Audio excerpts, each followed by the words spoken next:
Hei, minä olen Irina Niemeläinen. Minä tulen Venäjältä.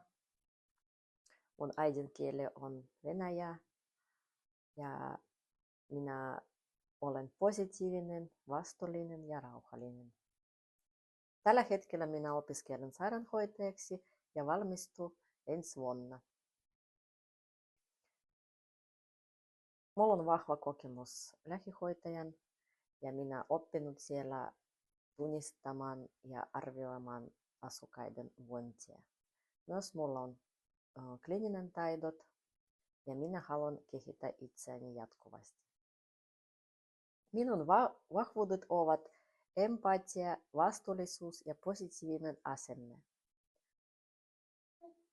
Palvelen potilaita sekä asiakkaita venäjää ja suomea kielellä.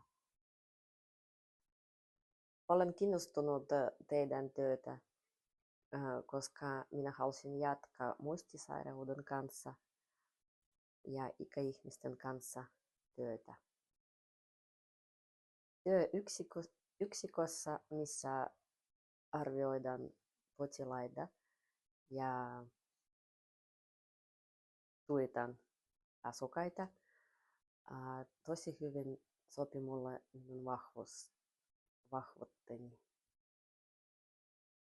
Minun yhteystiedot on liitteenä tämän videon kanssa, voitte tutustua. Kiitos.